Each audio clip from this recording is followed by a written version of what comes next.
여호수아서 말씀을 보고 있습니다. 우리가 여호수아 말씀을 묵상할 때면 지난주에 제가 설교를 했었죠. 요단강에 발을 디디고 두려움 없이 가자고 말씀을 드렸었죠. 그렇게 상상을 하면서 오늘 함께 이스라엘 백성들과 함께 여호수아와 함께 지금 가나안 땅 그 정복 전쟁에 참여한다라고 상상을 하면서 함께 이 말씀을 나눴으면 좋겠습니다. 지난주에 우리는 이스라엘 백성과 함께 요단강을 건넜습니다. 길가를 거쳐서 드디어 오늘 어디죠? 요단강을 건너서 어디에 왔죠? 여리고성을 경험했습니다. 언약궤를 맨 제사장들이 요단강가에 발을 내디우면서 물줄기가 줄기 시작했고요. 이스라엘 백성들은 마른 땅을 건너서 가나안에 입성하게 되었습니다. 오늘 가나안 정복의 첫 번째 성 가나안 여리고성을 오늘 계속 쉽네요. 여리고성을 오늘 만났습니다. 하나님의 명령이 떨어졌죠. 이스라엘 백성 중에 전투 병력은 오늘 정확히 보면 이스라엘 백성 전체가 도는 게 아니고 전투 병력이라고 나와 싸울 수 있는 사람들이죠. 아이들은 안 들었을 겁니다. 전투 병력이 6일 동안 하루에 한 바퀴씩 여리고성을 돌라는 명령이었습니다. 성을 돌 때에는 제사장 7명이 수량불 나팔 7개를 들고 언약궤 앞에서 걸어야 했습니다.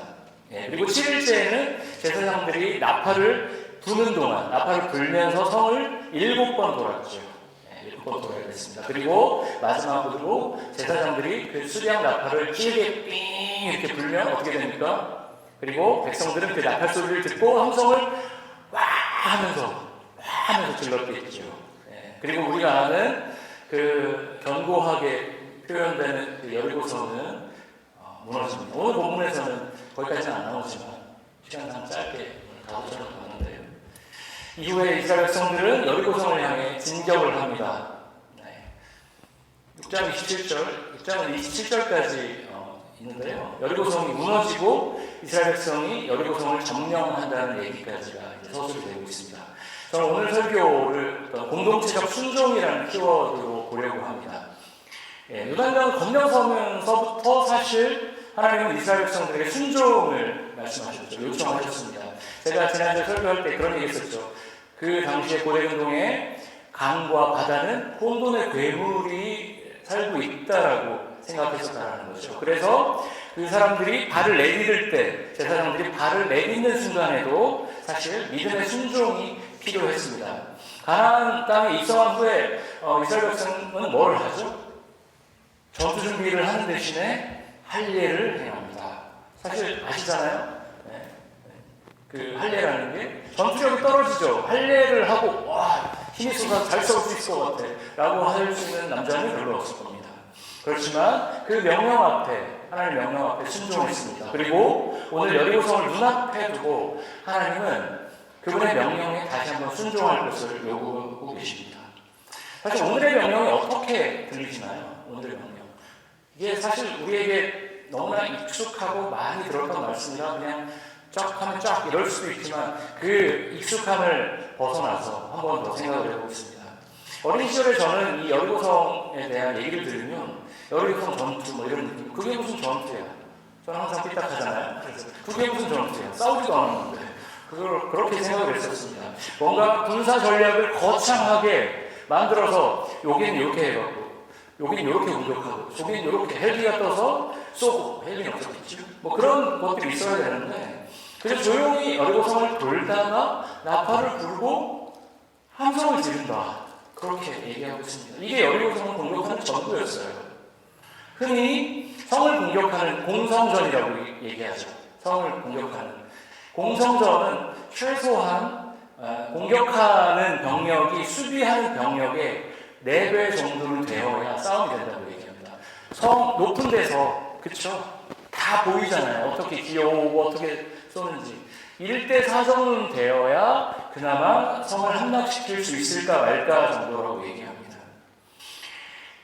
그만큼 높은 성을 쌓아서 웅크리고 있는 적을 섬멸하는 게 여간 쉬운 게 아닙니다. 처음에 성을 돌진하는 병력의 공성전 같은 경우에 제가 기호사서 찾아보기도 했는데 공성전 같은 경우에는 보통 일반적으로 처음에 돌진하는 병력의 90%는 전사하거나 부상당한다고 합니다. 맨 앞에서 돌진하는 사람을, 그래서 그냥 쉽게 얘기하면 총알 맞은 거죠. 그렇게 화살을 쏘다 보면 화살이 떨어지고 그때쯤 더 정예 병력이 간다는 거예요. 그게 공성전의 기본이라고 얘기합니다. 네, 중세시대나 고려시대, 조선시대를 배경으로 하는 그 어떤 사극? 영화? 저도 그런 영화 좋아하거든요. 예전에 바이킹 시대는 성은 그때도 성이 있었지만 그런 거 보면 굉장히 거창하게 대단한 전술과 전략으로 잔인하게 전투를 벌입니다. 그런데 오늘 여리고성을 공격하기 위한 하나님의 전술은 너무나 소박합니다. 여리고성을 매일 한 바퀴씩 6일 동안 돌고 마지막 7일째에는 7바퀴를 돌고 함성을 질러라. 이 단순한 명령이었습니다. 이 단순하고 심플한 명령 앞에 이스라엘 백성들은 어떻게 반응했을까요? 우리는 사실 답을 알고 있죠. 공동체 전체가 순종했습니다. 그러나 이 순종이 그냥 이루어졌을까요? 성경은 자세히 설명하지 않지만 그 과정에서도 여러 의견이 있었을 겁니다. 지금 전체 행군의 앞에, 맨 앞에 누가 서는지 혹시 기억하고 계시나요? 르우벤, 갓, 므낫세의 절반 지파가 앞장을 서고 있습니다. 그 지파가 뭐죠? 요단강 동편 땅을 이미 약속받은 사람들입니다. 근데 서편까지 와서 함께 싸워주고 다시 돌아가서 자신의 땅으로 돌아가기로 했던 전투병력입니다. 이 사람들은 어떻게 생각했을까요? 성으로 올라! 사다리를 무조건 올라! 라는 일반적 전략이 아니라 돌아라, 조용히 돌아, 그리고 나팔을 불면 소리를 쳐. 제가 루벤 갓 므낫세 지파였으면 죽지 않을 수 있을 것 같은데? 라고 생각했을 것 같아요. 총알 가지고 싸우지 않아도 하나님이 뭔가 하실 것 같은데? 라고 기대를 했을 것 같아요. 이 전투를 할 수 있는 사람들, 호전적인 사람들 중에 소위 애니어그램에 얘기하면 장형인 사람들, 그냥 일 있으면 그냥 생각 안 하고 돌진하는 사람들이 여기서 장형이신 분들 계시죠. 행동이 주먹보다 먼저 이렇게 행동이 나가시는 분들 어떻게 할까요? 이게 뭡니까? 돌아서면 안 돼요. 그냥 들이댑시다 라고 생각했을 거예요. 저는 머리형이에요. 이렇게 할까? 저렇게 할까? 다 이렇게 할까? 항상 생각합니다. 뭐가 위험하지 않지? 머리형들은 세상은 위험한 곳이라고 접근하는 사람들이죠. 겁이 많고. 저 같은 사람들은 이렇게 할까 저렇게 할까 이렇게 할까 생각할 겁니다. 성을 도는 것만으로는 안 돼. 다른 전략을 세우자. 하나님이 성을 돌라고 했지 다른 전략을 세우지 말라고 안 했을 거야 라고 저는 옆에 뭐 하나 덧붙일 거예요. 저는 꼭 그렇게 합니다. 그러나 이스라엘 백성들은 하나님의 명령에 뭔가를 더하거나 덜 하지 않고 있는 그대로 순종했습니다. 그리고 이스라엘 백성들의 온전한 순종 앞에 하나님께서는 반응하시죠. 마지막에 여리고성은 무너졌습니다. 여호수아 6장 10절 말씀을 한번 보여주시죠. 같이 한번 읽어보겠습니다. 여호수아가 또 백성에게 명령하였다. 함성을 지르지 말아라. 너희 목소리가 들리지 않게 하라. 한마디도 입 밖에 내지 말고 있다가 내가 너희에게 외쳐라 하고 명령할 때 큰 소리로 외쳐라. 하나님께서는 성을 도는 이스라엘 백성 공동체에게 침묵할 때와 함성을 지를 때를 말씀하셨죠.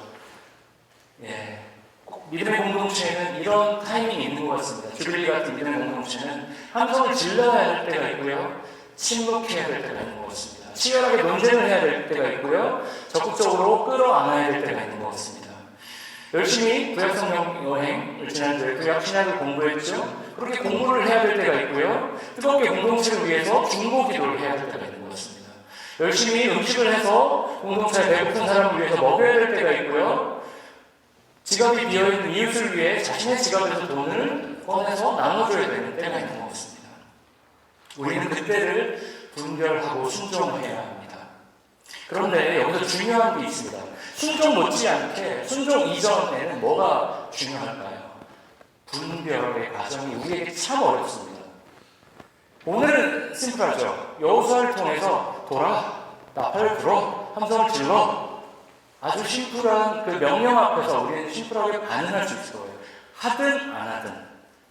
뭐 옛날에 갓기도라는 하는 것도 아니고 아닌 것도 아니야. 뭐 이런 개그도 있지만 그게 아니고 하거나 말거나 했을 거예요.